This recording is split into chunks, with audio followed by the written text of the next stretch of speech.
At kung ang hinahanap mo namang motorcycle ay pwedeng pang touring, pang on and off-road condition, pang all-in-one, pwedeng pang daily service, ay saktong-sakto para sa inyo. Ito pong ating Honda CB150X.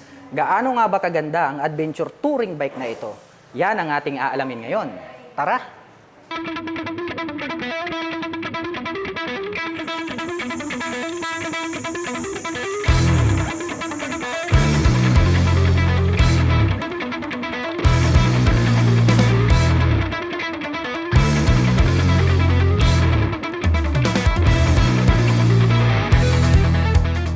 At para naman po sa mga kababayan natin na mahilig pong mag-on and off-road condition pagdating po sa ating mga motorcycle, ay saktong-sakto. Highly recommended po itong kanilang Honda CB150X. Ito pong kanyang main headlight, no, parang nahawig po siya dun sa kanilang Hornet.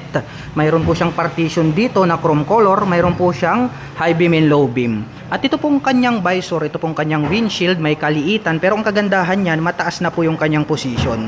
Nagkaroon naman po siya ng butas rito sa gitna, and then clear yung kanyang color. Hindi po siya adjustable.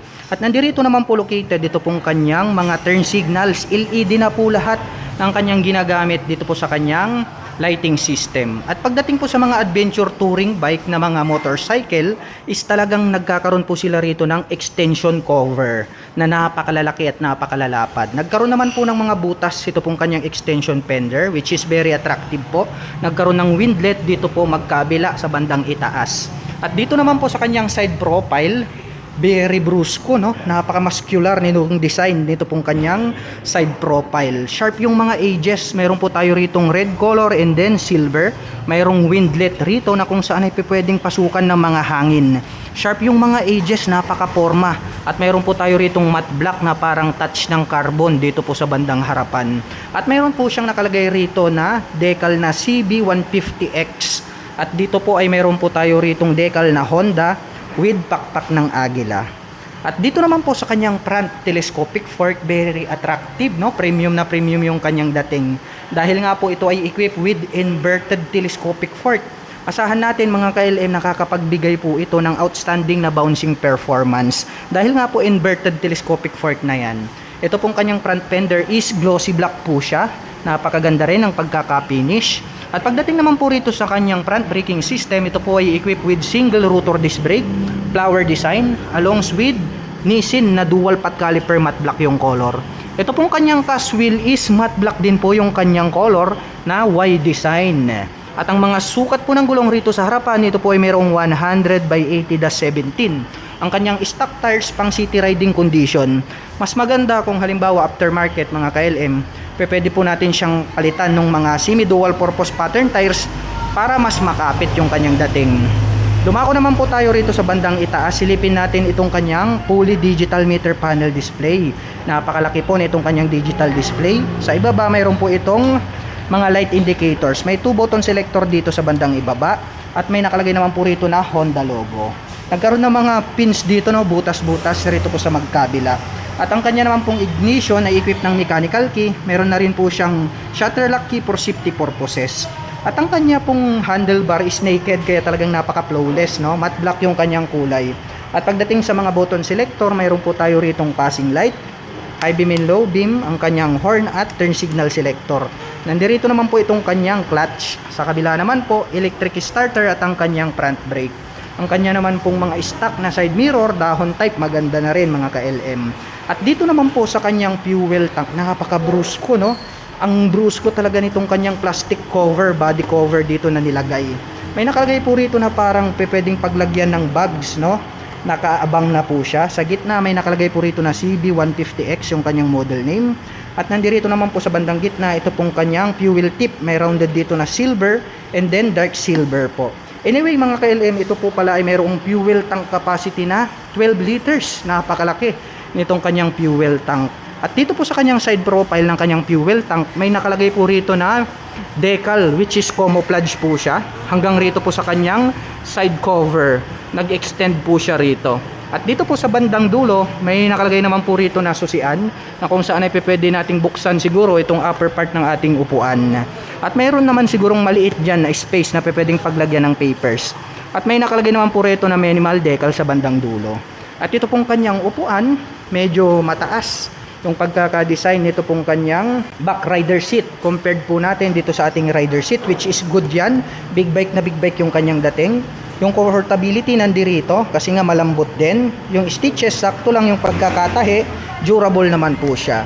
At ito pong kanyang integrated na grab bar, napakaliit din niya pero ang kagandahan niyan, matibay. At ang atin pong Honda CB150X ay meron pong 817mm na seat height. Anyway, kahit naka-center stand to mga ka-LM, subukan na lang po natin siyang sakyan para makita nyo naman. So ito po yung naka-center stand, tip-toe po tayo rito. Pero masasabi ko naman na pag tumakbo na po itong adventure touring bike na to, ay comfortable na po yung inyong maneuvering or yung inyong pagmamaneho. Dumako naman po tayo rito sa kanyang engine. Dito po sa bandang ibaba, mayroon po pala ritong engine extension cover na kung saan ay pwede naman po niyang harangin o nagsisilbing kalasag para dun sa mga bato. Hindi po matamaan or magasgas itong ating engine. At ito po pala ang ating CB150X ay mayroon po itong 149 cubic centimeter engine displacement to be exact. At ito po ay naka single cylinder, dual overhead cam, 4-stroke with 4 valve. At nakakapagbigay naman po ito ng maximum power na 11.5 kW at 9,000 RPM. Habang nakakapag-provide naman po ito ng maximum torque na 13.8 Nm at 7,000 RPM. Saktong-sakto lang, talagang pang trail yung kanyang speed at yung kanyang lakas. At ito naman pong kanyang shifter ay equip po ito ng 6-speed manual transmission. Mayroon po itong center stand at mayroon din po itong side stand. Ito pong kanyang body frame is rounded shape po na metal. Nagkaroon pa po pala siya ng extension dito na body cover. At ito pong kanyang pillion step para sa ating rider, aluminum po siya, tapos nagkaroon ng rubber cover on top. Napakaganda rin ng kanyang brace, cast na silver. Dito po sa pillion step ng ating back rider is cast rin po siya, the same dito sa kanyang brace. Chrome color, kaya very attractive. At silipin naman po natin ito pong kanyang swing arm. Ito po ay square type na metal. Mayroon na din po itong chain protector na matte black. At ang kagandahan niyan, mayroon na din po siyang integrated na mudguard na kung saan ay pre-prevent naman po natin na matalsikan ng mga putik ito pong other body parts nitong ating bike. At ito pong ating rear suspension ay equip po pala ito ng monoshock absorber. Ayan, kitang-kita natin. Napaka-thick and then glossy red yung kanyang coil spring. Ang kagandahan naman yan, since nasa middle yung kanyang positioning, ay nakakapagbigay po yan ng balance na bouncing performance. At dumako naman po tayo rito sa kanyang taillight. Napaka-sharp ng edges, very pointed yung pagkaka-design. Maliit lang itong kanyang taillight pero ang kagandahan niyan is LED na rin po siya. Nandirito naman po itong kanyang mga turn signals, LED na rin yan. May nakalagay naman po rito na Honda decal in white color. At ito pong kanyang rear fender, ang nagsisilbing kanyang plate holder, may added naman po rito na light reflector sa bandang dulo. Silipin naman po natin itong kanyang preno dito sa likuran. Ito po ay equipped with single rotor disc brake, flower design. The same lang din po siya doon sa may harapan. Along with single pot caliper na matte black, Hesin yung brand. At ito pong kanyang sukat ng gulong rito po sa likuran. Ito po ay mayroong 130 by 70-17. Napakakapal na rin. At malapad na rin po itong kanyang stock na rear wheels. At ito pong kanyang stock pipe, napakahaba rin, no? Matte black naman po yung kanyang color. At ito pong kanyang head protection guard.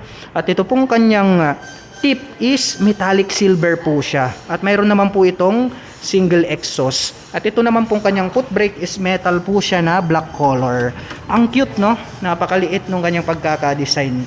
Ang ganda ng dating nito pong kanilang Honda CB150X. Talagang bruskong brusko. Actually, maski ako, mahilig po akong mag-trail, no, mamundok, mag-off-road. Kaya bagay na bagay para sa inyo to dahil nga all-in-one na to. Pwede siya pang city riding condition.